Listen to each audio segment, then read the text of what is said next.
تصفو الحياة بنور هدى. بسم اللہ الرحمن الرحیم۔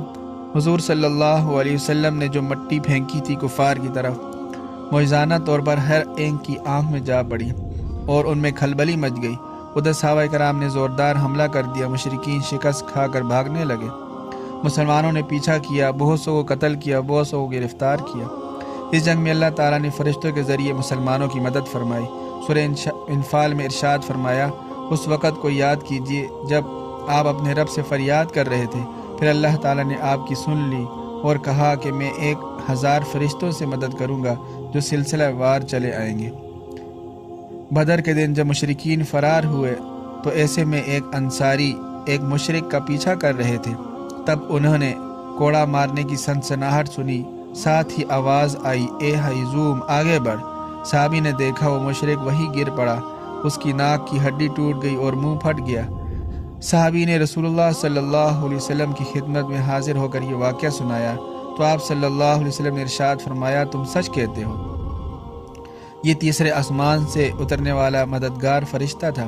ہیزوم اس فرشتے کے گھوڑے کا نام ہے۔ بدر کے دن مشرکوں کی مدد کے لیے ابلیس خود آیا تھا، کیونکہ اسے معلوم تھا کہ یہ حق و باطل کے درمیان فیصلہ کن معرکہ ہے۔ آج حق غالب آ گیا تو اسلام کو ابھرنے سے کوئی نہیں روک سکتا۔ عام حالات میں ابلیس سامنے آ کر برے سے برے آدمی کی بھی مدد نہیں کرتا، مگر اس دن کفر کی پسپائی سے بچانے کے لیے ابلیس اتنا فکر مند تھا کہ خود ایک مشرک سراقہ بن مالک کنانی کی شکل میں شیطانوں کی ایک پوری فوج کے ساتھ آیا ہوا تھا۔ ابلیس نے مشرکوں کا حوصلہ بڑھانے کے لیے جنگ کے آغاز میں کہا تھا، آج کوئی تم پر غالب نہیں آ سکتا، میں تمہارا حامی ہوں۔ لیکن جبریل علیہ السلام دوسرے فرشتوں کے ساتھ مسلمانوں کی مدد کے لیے جب نازل ہوئے تو ابلیس اپنے چیلوں سمیت بدحواس ہو کر بھاگ نکلا۔ مشرکین مکہ یہی سمجھے کہ سراقہ بھاگا ہے۔ جنگ میں شکست کھا کر مکہ پہنچے تو انہوں نے سراقہ کو خوب برا بھلا کہا اور بولے، تم سب سے پہلے صفیں توڑ کر بھاگ نکلے۔ سراقہ حیران ہو کر بولا، مجھے تو کچھ معلوم نہیں، میں تو میدان بدر میں گیا ہی نہیں۔ مگر مشرکین یہی سمجھے کہ یہ جھوٹ بول رہا ہے۔ کفار کی شکست اور پسپائی کے وقت کچھ مسلمان دشمنوں کا سامان چھوڑا ہوا جمع کر رہے تھے۔ ان میں عبد الرحمن بن عوف رضی اللہ تعالیٰ عنہ بھی تھے۔ انہوں نے زرہ اٹھائی ہوئی تھی۔ ایسے میں ان کی نظر قریش کے سردار امیہ بن خلف اور ان کے بیٹے پر پڑ گئی۔ دونوں افراتفری کی حالت میں ادھر ادھر بھاگ رہے تھے۔ امیہ نے بھی انہیں دیکھ لیا۔ دونوں چونکہ ماضی کے زمانے کے دوست تھے، اس لیے امیہ نے پکار کر کہا، ابن عوف، میں تمہارے لیے ان زرہ سے بہتر ہوں۔ مراد یہ تھی کہ ہمیں پکڑ لو تاکہ مسلمان مجھے اور میرا بیٹا جو ہے اس کو قتل نہ کر دیں، ہم بچ جائیں اور ہماری جان بچ جائے، ہماری رہائی کا فدیہ تمہیں مل جائے گا جو زرہوں کی قیمت سے زیادہ ہوگا۔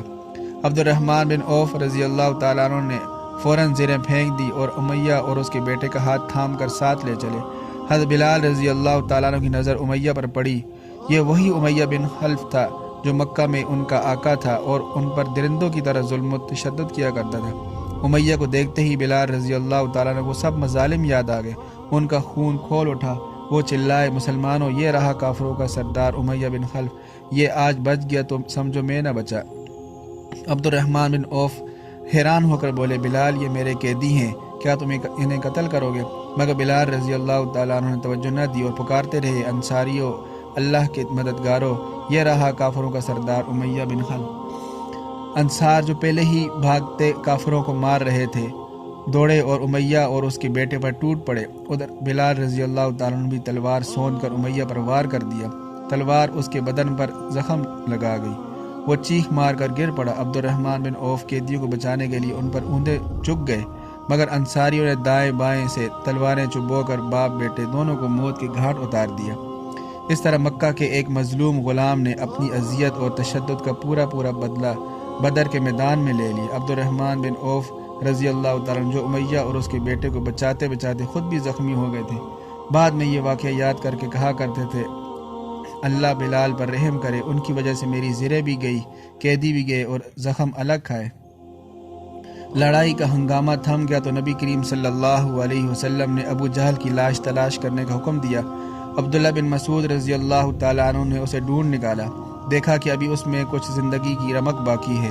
انہوں نے اپنا پاؤں اس کی گردن پر رکھ کر کہا، اے اللہ کے دشمن، دیکھا آج اللہ نے تجھے رسوا کر کے چھوڑا۔ یہ کہہ کر اس کا سر دھڑ سے الگ کر دیا۔ نبی کریم صلی اللہ علیہ وسلم کی خدمت میں لا کر بولے، اللہ کے رسول، یہ ہے اللہ کے دشمن ابو جہل کا سر۔ آپ صلی اللہ علیہ وسلم نے فرمایا، بڑائی ہے بس اسی ذات کے لیے جس کے سوا کوئی معبود نہیں۔ آپ صلی اللہ علیہ وسلم نے ابو جہل کی تلوار عبداللہ بن مسعود رضی اللہ تعالیٰ عنہ کو عطا فرمائی۔ پھر ابو جہل کی لاش کے پاس چل کر گئے، فرمایا یہ اس امت کا فرعون تھا۔ غزوہ بدر کے دن صحابہ کرام نے آپ صلی اللہ علیہ وسلم کے بہت سے معجزات بھی دیکھے۔ این لڑائی کے وقت حضرت عکاشہ بن حسن رضی اللہ تعالیٰ عنہ کی تلوار ٹوٹ گئی۔ آپ صلی اللہ علیہ وسلم نے انہیں ایک لاٹھی دے کر فرمایا، عکاشہ اس سے لڑو۔ انہوں نے جو ہی آپ صلی اللہ علیہ وسلم سے وہ لاٹھی لی، وہ ایک تیز دھار تلوار بن گئی۔ حضرت عکاشہ رضی اللہ تعالیٰ عنہ سے لڑتے رہے۔ حضرت رفاعہ بن مالک رضی اللہ تعالیٰ عنہ کی ایک آنکھ میں ایک تیر لگا اور آنکھ پھوٹ گئی۔ آپ صلی اللہ علیہ وسلم نے ان کی آنکھ میں اپنا لعاب دہن ڈال دیا، جس سے آنکھ فوراً ٹھیک ہو گئی اور پھر اس میں جیسے کوئی تکلیف ہی نہ ہو۔ غزوہ بدر میں خون کے رشتوں کو ایمان کے سامنے قربان کر کے عجیب و غریب واقعات پیش آئے۔ حضرت ابو عبیدہ بن جراح رضی اللہ تعالیٰ عنہ کے سامنے ان کا باپ آ گیا۔ ایک بار تو چھوڑ دیا، مگر دوسری بار ایمانی غیرت نے للکارا، ہر رشتہ بھلا کر باپ کو مار ڈالا۔ حضرت عمر رضی اللہ تعالیٰ عنہ کی تلوار اپنے ماموں کے خون سے رنگین ہو گئی۔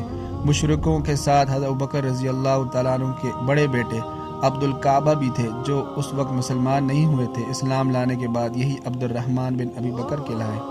جب یہ مسلمان ہوئے تو ایک دن اپنے والد ابوبکر سے کہنے لگے، ابا جی، بدر کی لڑائی میں آپ کئی مرتبہ میری زد میں آ گئی، مگر ہر بار میں نے آپ کو چھوڑ دیا۔ ابوبکر رضی اللہ تعالیٰ عنہ نے برجستہ جواب دیا، مگر بیٹا، اگر تم اس دن میری زد میں آ جاتے ہرگز نہ لحاظ کرتا۔ غزوہ بدر میں صرف 14 مسلمان شہید ہوئے، ان میں سے 6 مہاجر اور 8 انصاری تھے۔ حضرت سعد بن ابی وقاص رضی اللہ تعالیٰ عنہ کے کم سن بھائی عمیر بن ابی وقاص بھی اسی لڑائی میں شہید ہوئے۔ عبیدہ بن الحارث رضی اللہ تعالیٰ عنہ، جو عتبہ سے لڑتے ہوئے شدید زخمی ہوئے تھے، شروع میں جنگ کے اختتام پر واپسی کے سفر میں جام شہادت نوش کیا۔ نبی کریم صلی اللہ علیہ وسلم نے انہیں اپنے ہاتھوں سے قبر میں اتارا۔ قریش کے 70 افراد مارے گئے، جن میں ان کے نامور سردار اور سپہ سالار تھے۔ اتنے ہی گرفتار ہوئے جنہیں قیدی بنا کر مدینہ لایا گیا۔ ان میں حضور اقدس صلی اللہ علیہ وسلم کے چچا عباس، داماد ابو العاص اور حضرت علی رضی اللہ تعالیٰ عنہ کے بڑے بھائی عقیل بھی شامل تھے، جو بعد میں مسلمان ہو گئے تھے۔